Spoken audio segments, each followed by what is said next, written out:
얼마 전까지만 해도 남자는 생폰이지 라는 생각을 했었거든요. 근데 여기 노트 9 한번 와장창하고, 여기 픽셀 3 XL 또 와장창하고, 또 아이폰 10 뒷면 앞면까지 와장창 하니까 이거 하나만 수리하는데 한 80만원 들더라고요. 그러고 났더니 남자는 뭐다? 남자는 케이스다, 이렇게 생각이 좀 바뀌더라고요. 전폰이었던 갤럭시 S10 플러스 같은 경우에는 같이 동봉됐던 케이스가 하드 케이스였기 때문에 요 뒤에다가 이렇게 링을 붙인 대로 정말로 잘 쓰고 있었거든요. 근데 노트 9도 그러더니 노트 10 플러스도 이렇게 흐물흐물한 젤 케이스를 집어넣어줘가지고 여기에는 이렇게 링 같은 거를 딱 붙여도 잘 붙지가 않거든요. 이게 가뜩이나 폰이 큰데 링이 없으니까 어떤 현상이 일어나냐면, 제가 하루 중에 가장 시간을 많이 보내는 이 침대 위 이렇게 누워가지고 이렇게 폰을 볼 때 이런 식으로 보지 않습니까? 근데 이렇게 한 손으로 붙잡고 위쪽에 있는 버튼 같은 거 누를 때 여러분 어떻게 눌러요? 한 손을 다시 또 쓸 수밖에 없잖아요. 난 이렇게 하니까 자존심 상해서 싫거든요. 갤럭시 S10 플러스 같은 경우는 이런 식으로 손가락 끼고 나서 이렇게 눌러주면 굉장히 편하게 잘 썼었거든요. 같이 쓰던 아이폰도 물론 2년 전부터 아이폰 10에다가 쓰던 이 가죽에 링이 붙어있는 제품, 요거 얼마나 많이 썼으면 이 위쪽에 가죽이 다 떨어졌는데요. 요거를 10S에도 껴보니까 맞길래 요거를 2년 동안 쓰다가 지금 새로 기변한 거거든요. 그래서 결론적으로는 저는 여기에 링이 붙어있는 이러한 투명한 케이스를 샀고요. 뒤쪽에는 플라스틱으로 딱딱하고 투명한 거고, 옆쪽에는 약간 쿠션.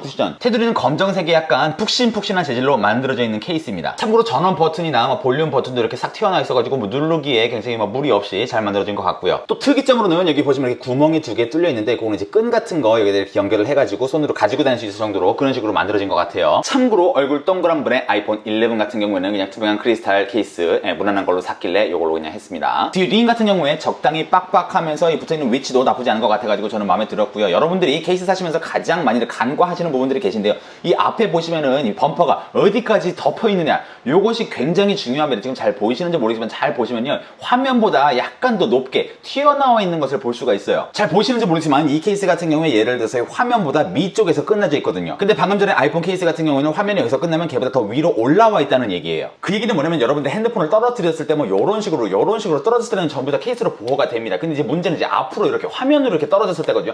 화면으로 떨어졌을 때 정말 재수없어가지고 이렇게 뾰족한 데다 여기다 이렇게 떨어지면 어쩔 수 없이 화면이 깨지겠지. 하지만 대부분 이제 평평하지 않습니까? 땅이 요 평평한 땅 떨어질 때 요런 식으로 떨어지든 화면 쪽으로 먼저 떨어졌을 때 어디가 먼저 닿겠어요? 아무래도 범퍼가 화면보다 앞으로 나와 있으면 범퍼에 먼저 닿고 나서 이렇게 닿는단 말이에요. 그렇기 때문에 화면이 깨질 확률이 현재 줄어든다 라고 볼 수가 있습니다. 지금 얼굴 동그란 분의 아이폰 11 같은 경우도 앞에를 미세하게 이렇게 만져보면 살짝 튀어나왔어요. 얘도 그렇게 만들어졌다는 거예요. 하지만 단점이 있습니다. 단점 뭐냐면, 여기서 이제 아래에서 위로 이제 뭐 스와이프를 한다든지, 혹은 왼쪽에서 오른쪽에서 왼쪽으로 이렇게 옆에서 스와이프를 할 적에 말입니다, 손에 아무래도 이렇게 좀 거슬리는 느낌은 있어요. 이게 아주 쾌적하지는 않습니다. 저도 옛날 같았으면 그까이 거 스크롤할 때 걸리적거리게 뭐하러 자꾸 써, 그냥 생폰으로 쓰지 라고 했었을 텐데, 폰 3개를 또 뽀사 먹고 그 수리비를 직접 제 귀로 들어보니까는 요거는 아니겠다. 2만원 3만원이든 케이스를 사가지고 쓰는 것이 돈을 아끼는 방법이구나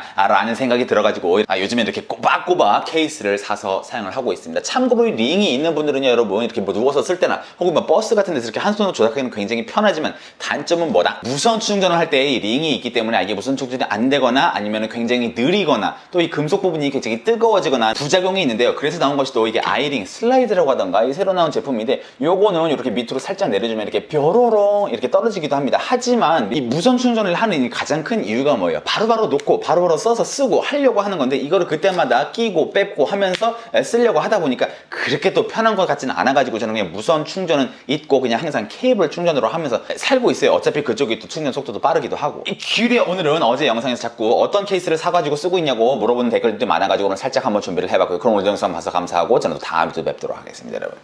뒤로 가세요.